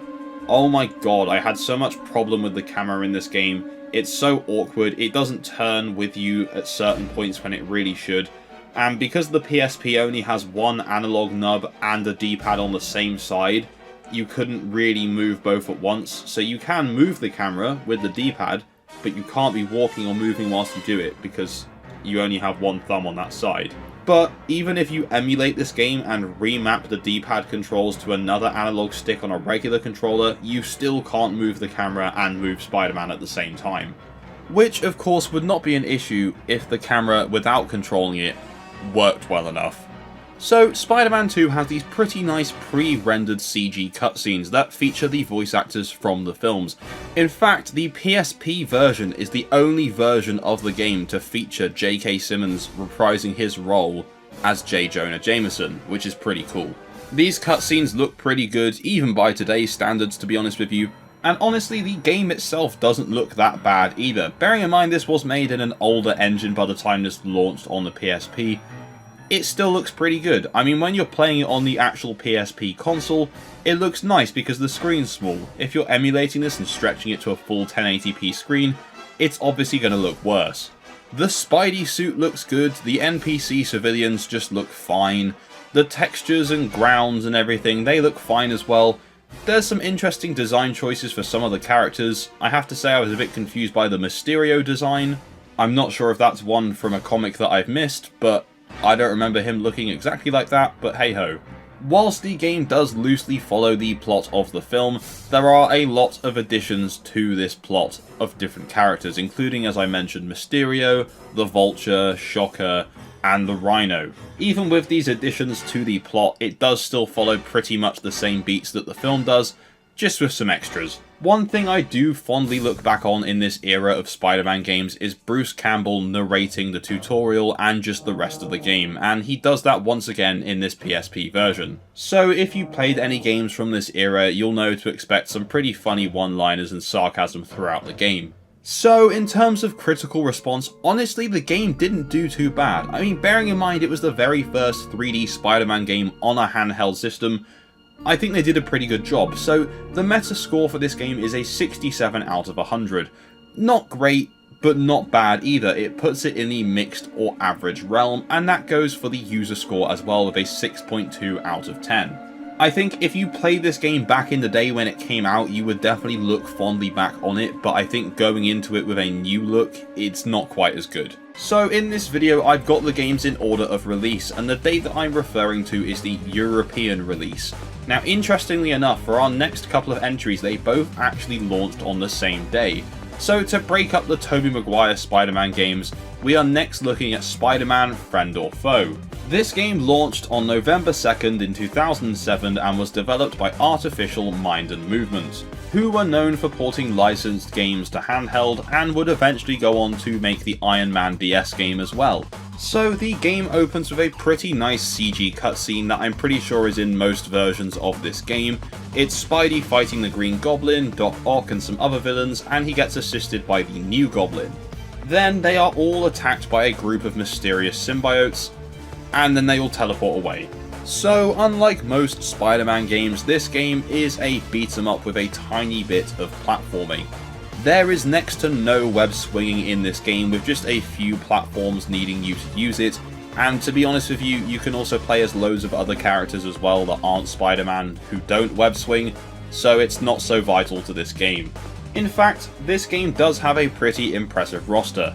There are a couple of characters that unfortunately are not in this version of the game, and those are Silver Sable, Prowler, the Lizard, and the Scorpion. However, the PSP version does have 2 exclusive characters, and those are Electro and Carnage, which is pretty cool. Now, this game is not a Tobey Maguire Spider-Man story, but it does for some reason feature a lot of the designs from those films, including Spider-Man himself, the New Goblin, Sandman, Doc Ock. They all look like their film counterparts. But it also, of course, features characters who were not in those films. It's very weird. Now, to be honest, outside of the cool premise and the roster, I didn't like this game very much. I had this on PS2 and I enjoyed that version when I was a kid, but having now played the DS and PSP ports, I'm really not a fan. Movement, to be honest, is slow, jumping feels really weird, the combat is barely passable, sometimes the hitboxes are good, sometimes they're completely terrible. It's really hit and miss, but outside of all this averageness, the biggest crime of this game is the flashing screens. Anytime there's a small micro cutscene or an enemy appears or basically anything happens in the game flashes twice in white to tell you that there's going to be something going on, but like the whole screen flashes white. And honestly, I'm not photosensitive, but after about 20 minutes I started to feel quite sick playing this game. For the purposes of not feeling sick and safety, I have edited these flashes out of the video so you don't have to look at them as I did. Graphically, the game looks fine, the character models are all okay, the enemies look pretty good, and the environments, although they are boring and quite generic, they don't look ugly, so that's one good thing. Now, I'm not sure if I experienced a glitch whilst playing this game, but the soundtrack I didn't really get to hear much of because throughout half the levels it just doesn't play. When you get to a big room and there's a boss fight or you're on a menu, then there's music, but just moving around levels I didn't really hear that much. And to be honest, even what I did hear was just aggressively average. Which honestly sums up pretty much every version of Spider-Man Friend or Foe. And really, that is a shame because the concept is pretty cool. Take Spider-Man outside of New York, have him battle a new enemy alongside his previous foes that you can also play as, and yet they somehow made that boring. So boring. This is a game where Blade and Venom can fight alongside each other, and somehow I'm bored. Why? At the end of the day, this is a game very clearly targeted towards younger audience, whereas the Spider-Man Tobey Maguire tie-in games are more for everyone, or even slightly older. I don't know, man. I'm kind of sick of using the excuse of, oh, this is a kid's game, so it's okay to be bad. Just make the kid's game good as well. Why set the bar so low? Anyway, apologies for my rant there, let's talk about the critical score. So, Spider-Man Friend or Foe holds a 58 out of 100 Metascore on the PSP, which again puts it in the mixed or average realm, but in the lower half of that. The PSP port was not quite the worst reviewed version of the game, as that prestigious title belongs to the DS port with just a little bit of a lower score at 55 out of 100. Anyway, if I talk about Spider-Man Friend or Foe anymore, I'm going to fall asleep, so let's move on to the next game. Okay, so next up we have Spider-Man 3. This version of the game was developed by Vicarious Visions and released the same day as Friend or Foe on November 2nd, 2007 here in Europe. Much like Spider-Man 2, pretty much all the cast of the film come back here to voice their characters. So you have Tobey Maguire, James Franco, Topher Grace, Thomas Hayden Church, J.K. Simmons, and Bruce Campbell, who once again narrates the game. So in terms of the combat, it's pretty similar to Spider-Man 2. It's combos that you unlock with hero points, there's a score system, so on and so forth. However, this is a fully fledged 3D open world game on the PSP. This is a 3D open world Spider-Man game on the PSP. I had to repeat it because I'm very impressed. So yeah, pretty much this is a port of the PS2 version, but with a few additional features. So the plot again pretty much follows the Spider-Man 3 plot, but somehow makes it even more chaotic. Spider-Man 3 as a film had a lot going on. You had Sandman, you had Venom, and you also had the New Goblin. This time around though, as well as those characters, we have even more. We've got Lizard, we've got Kraven the Hunter, we've got Shriek, and even Morbius. So yes, that means that this game has Venom, Kraven the Hunter, and Morbius. Wow, all we needed was Madame Web and we could have had a Sony Universe film reunion. Also, just as a side note, I will openly admit that I'm one of the few people that saw every single Sony Spider-Man spin-off universe film in cinemas, and I'm so embarrassed. So finally, we have a handheld Spider-Man game that actually relies on web swinging as part of the core mechanics. You activate the web swinging by pressing the right bumper button, and then you use the analog nub to control whether you're going to go up or down, left and right. You can either hold or tap the X button to get a boost or jump while swinging. It's fairly similar to the previous two console counterparts of these games. It's just a little bit more awkward because it's on handheld. Overall though, the web swinging actually feels pretty good, and honestly I'd say it's almost as good as the Spider-Man 2 and 3 console versions. Wall crawling is also slightly less janky now. You can still move a bit faster whilst crawling, so it can be quite slow. If you hit the buildings at a certain speed, you can run up them as well, which is pretty cool. In terms of web swinging and movement, this is definitely the best handheld Spider-Man game, hands down. However, really, that's where my compliments will end. There is a lot of jank and a lot of weird choices made in this game. Now, the Wii and PS2 versions of this game already weren't very good, and whilst they have refined some of those issues here, it's still not fantastic. Graphically, this game looks absolutely horrible, I'm going to be honest with you. The Spider-Man suit looks fine, but everything else, obviously they've had to scale down the game to fit on a PSP, I understand that, but my god, I can't even make out the faces of half of the NPCs, they just look horrible. New York itself, to be honest, doesn't look great. The buildings all look the same. The textures on the ground and the buildings look horrible. I get that they had to port this onto the console, so it was going to look a bit compressed, but I'm sure they could have done something a bit better than just green ground, not even actual grass. My other big gripe with this game is the nonsensical missions. There's just some ridiculous things that happen that you have to overlook. At one point, an informant lets Spider-Man know that there's stolen machine parts, and you find them in an abandoned trailer, just in the middle of New York, and then you have a quick time event to rip the back doors off so you can get the part out. Oh my god, I've never had to button mash a button so hard in my entire life, like it took so long that my fingers started to cramp. But then I thought, hey, that's fine, I've done it now, let's take this machine part to the police. So you hand it to the police, and then he tells you, well, there's still more machine parts to find, so you turn around and the same trailer that you've just ripped the door off is now sealed again with another part. So you take the part from that trailer, again, after a quick time event, again, and instead of taking this stolen part to the police, you just take it to some random civilian. Because that's what the game tells you to do. Why not just send you back to the cop? Maybe he's undercover, I don't know, but it just doesn't make any sense. Introduced specifically for the PSP port, we also now have Conquest mode, which is just this mode where you have 5 minutes to get around the city and rack up as many points as you possibly can, basically just completing different city events like crimes, or those machine part rescuing quick time events I mentioned previously. Overall, Spider-Man 3 for the PSP is a very mixed bag. Whilst yes, it is undeniably cool that there is a 3D open world Spider-Man game on a handheld, especially as early as the PSP, but on the other hand, this game is plagued with a lot of technical issues, and that is because it's on a PSP. Ugly textures, poor quality audio, wonky controls, it just adds up to a very uneven experience.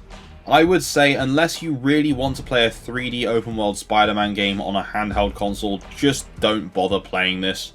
Unfortunately, the Metacritic score does reflect this as well, with a 52 out of 100, which puts it right at the bottom of mixed or average.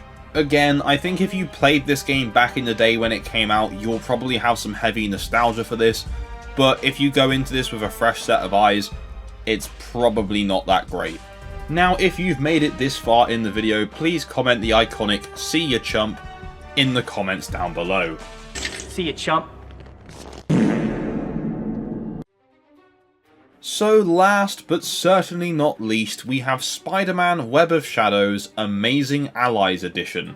This was developed by Amaze Entertainment and launched in October 2008 worldwide. Now, the Amazing Allies Edition is a version exclusive to the PS2 and PSP.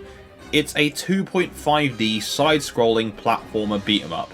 Now, we have already covered the DS version of this game on the channel, which I guess in a way is somewhat similar to this version, except on the DS it was more of a Metroidvania kind of type game. So in terms of gameplay, Spider-Man controls pretty well. In fact, I would say he controls very well here. This 2D environment harkens back to a lot of the previous Spider-Man games we've covered on the channel, but it feels pretty good and fluid here. He moves quite fast, he swings quite fast on the odd occasion that you need him to. Overall, Spider-Man feels quite good to control. When combat actually works, I'd say it's pretty much at its best here on the PSP. Hitting enemies into the air, chaining combos, slamming them back down feels very, very satisfying. The only downside is that the hit detection on enemies can be really, really poor sometimes, especially when you hit them to the ground. There's this very long window of invincibility for the enemy that can just completely ruin the flow of what you're doing. But for the most part, it handles pretty well.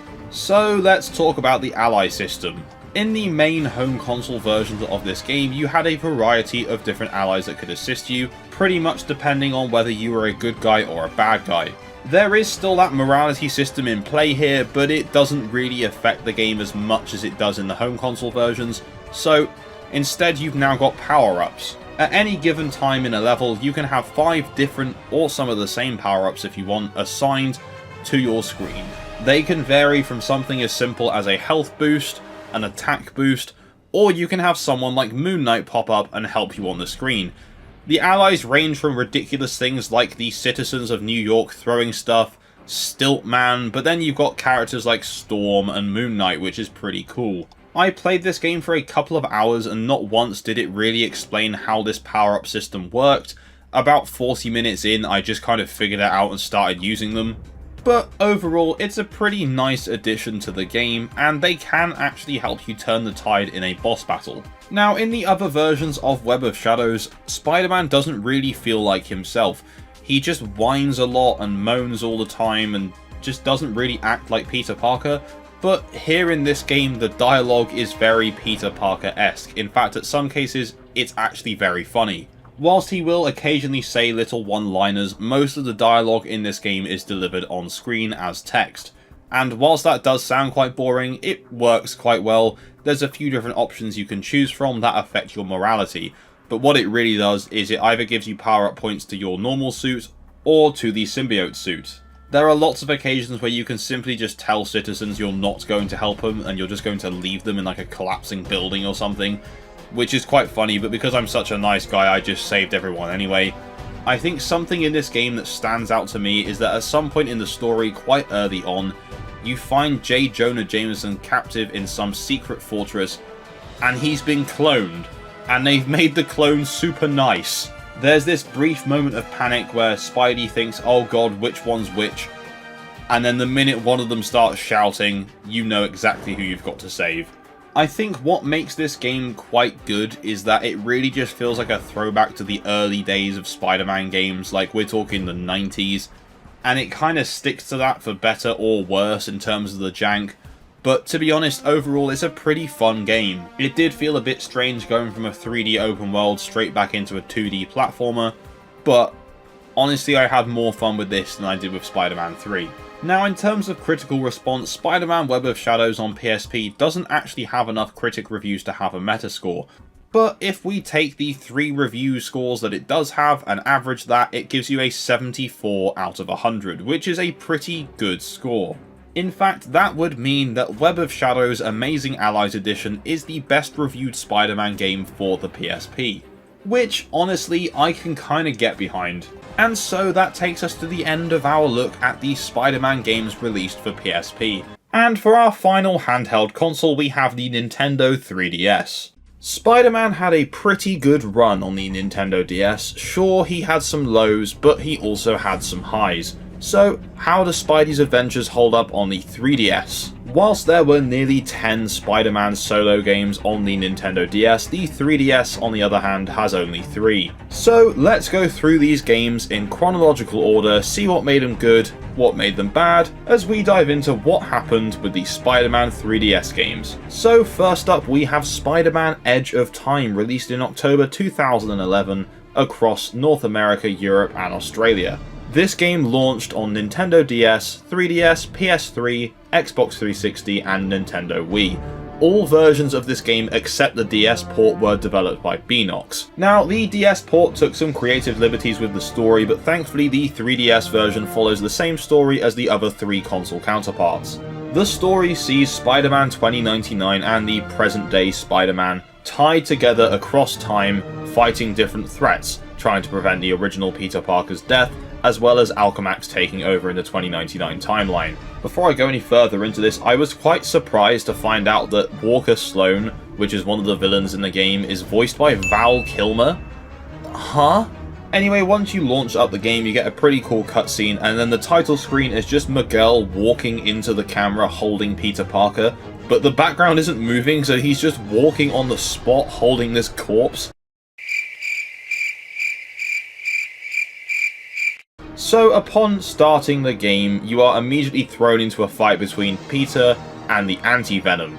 And this is supposedly where his death takes place, and you pretty much do just get beaten within an inch of your life. It reaches a point where Spidey just starts doing this weird drunk walk, which I just thought was hilarious. Obviously he's injured and fatigued, but it just looks like he's drunk. Anyway, as you've probably gathered from the footage on screen, unlike all the DS games which were platformers and 2D, this is a 3D action-adventure game, which is just much better suited to Spider-Man than a 2D platformer Metroidvania kind of thing. Now, as far as I can tell, this is essentially the same version of the game that's on the Wii. It just looks a lot more dumbed down compared to the other console versions, but pretty much just plays the same, it just looks a lot worse. However, this is a full-fledged console game on the 3DS, and I think that in itself is very impressive. The combat is pretty much just standard button-mashy repetitive nonsense, and that charm does start to wear off very quickly, but there are upgrades and special abilities and all the standard things you'd expect in a Spider-Man game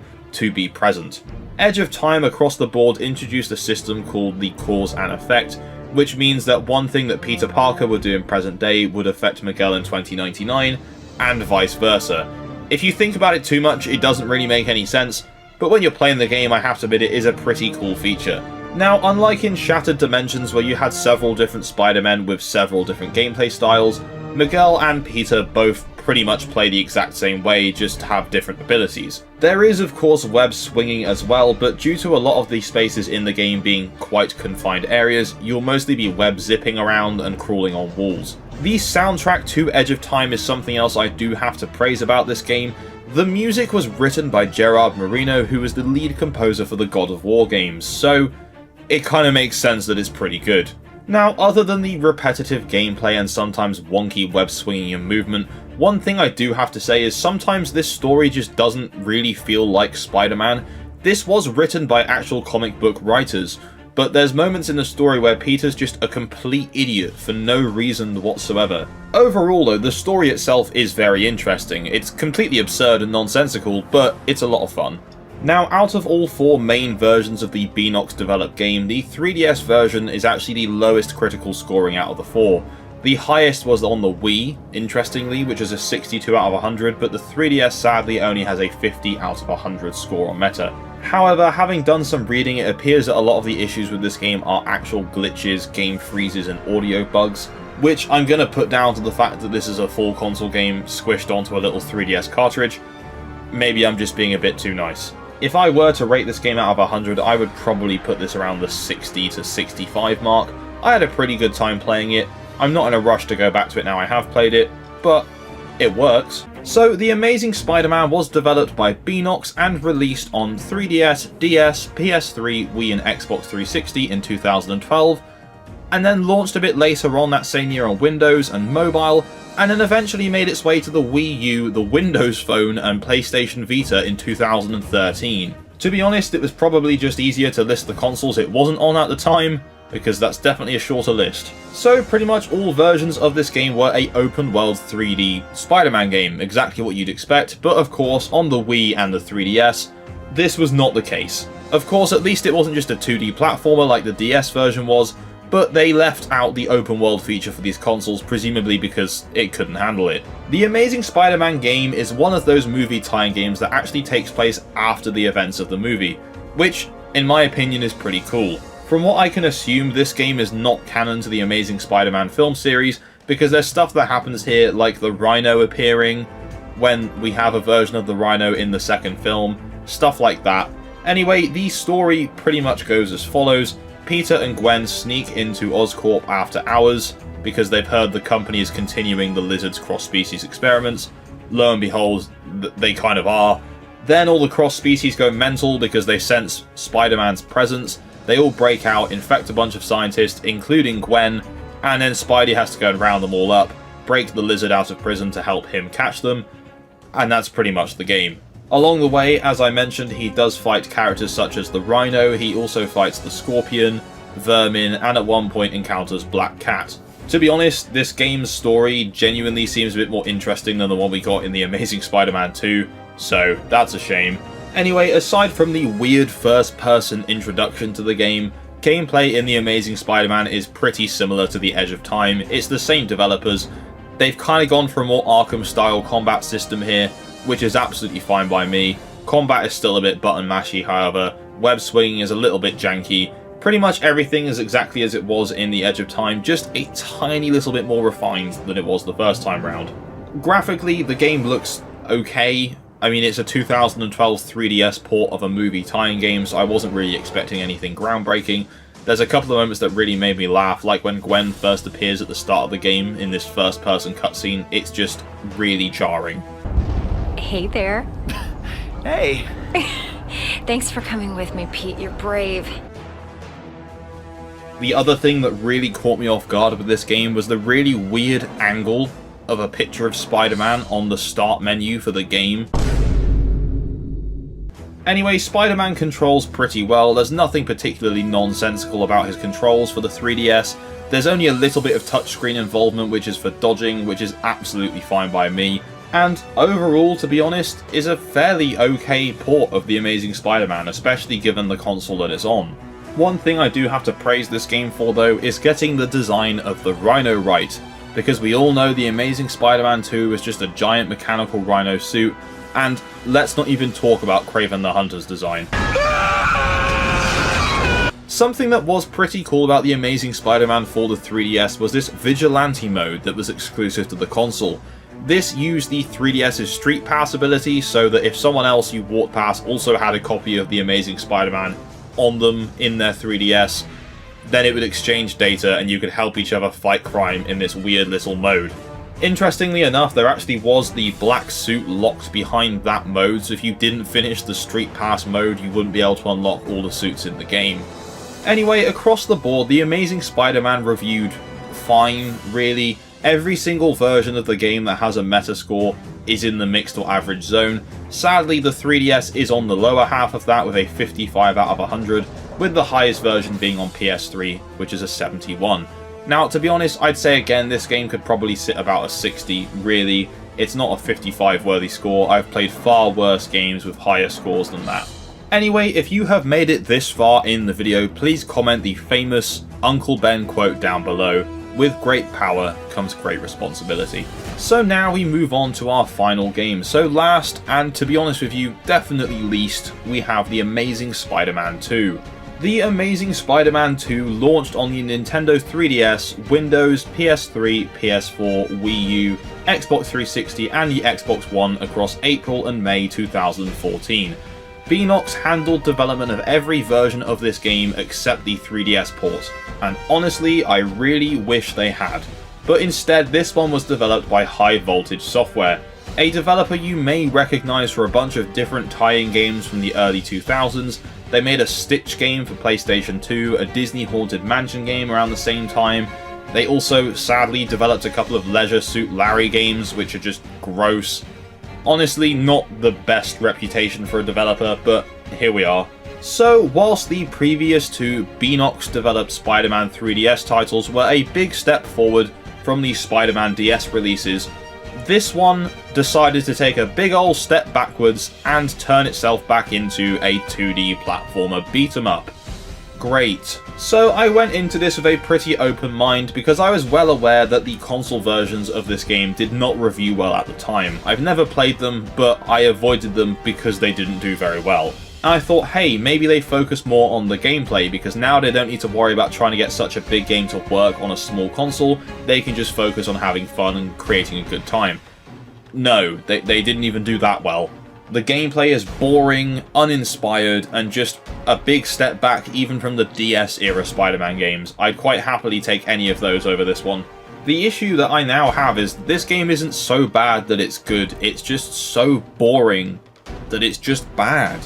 The combat is incredibly button mashy, the movement is slow as anything. For some reason Spider-Man crawls faster than he does walk. The web swinging is almost completely pointless in the 2D sections, so I don't really have anything good to say about it. To make matters worse, to get to your next level you will have to swing in a kind of on the rails section to your next level, and this sometimes gets interrupted by a random crime. And it's not like you actually just drop down and fight it, you have to then load into this random place.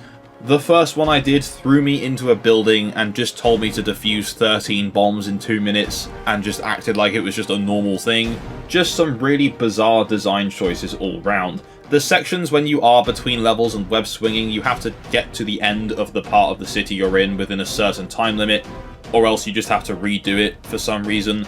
Even though at no point beforehand when you finish the previous level does Spidey say, oh, I've got to get there quick, there's a time limit of 60 seconds. There just now is one. Now, to be honest, I remember The Amazing Spider-Man 2 a little bit as a film. The plot was just overstuffed with too many characters. You had the whole Goblin thing going on, the Electro thing, and then you also had Rhino, and in the background they were trying to set up the Sinister Six. The whole thing was just a bit of a mess. However, this game takes it one step further. I'm not going to delve too deeply into the plot here because it's really long and convoluted, but the game starts with you looking for Uncle Ben's killer, which I don't remember happening in the film, but whatever. And then let me just list the villains that you will face in this film. So you've got the Shocker, you've got Electro of course, the Kingpin is here, Kraven the Hunter is here, Carnage is here, Black Cat is also here. There's just so much going on here. Green Goblin eventually reveals himself as well, and at the very end you've also got Chameleon. There's just so much happening, and honestly, this just sounds crazy. One thing I did enjoy very much so was at the very start of the game, there's a cutscene that features the one and only Stan Lee, and I think he is also at the end of the game as well, which is pretty cool. Peter?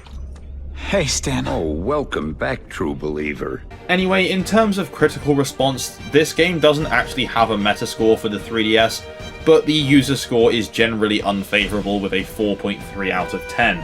Just for comparison, the PS4 and Xbox One versions of this game scored 49 and 46 respectively, and then the previous gen consoles scored around 55 to 58. Apparently Beenox were actually originally meant to develop this game, but for unknown reasons they dropped out and it was handed to High Voltage Software instead. So I would like to think that perhaps if Beenox handled the development of this 3DS version, it probably would have turned out a little bit better than what we got. So that takes us to the end of our look at the 3 Spider-Man 3DS games, and Spider-Man handheld games across the board. We have now looked at everything from the original Game Boy to the weird Nokia N-Gage to the more recent Nintendo DS and 3DS. There's a lot going on here. If you've made it through the entire video, then thank you so much. And seeing as you've made it this far, comment your favourite one of these Spider-Man games down below. Thank you very much for watching. If you enjoyed this video, please leave a like, and if you haven't done so already, subscribe and tap the bell for notifications for my future uploads. I will see you in the next video. Bye bye.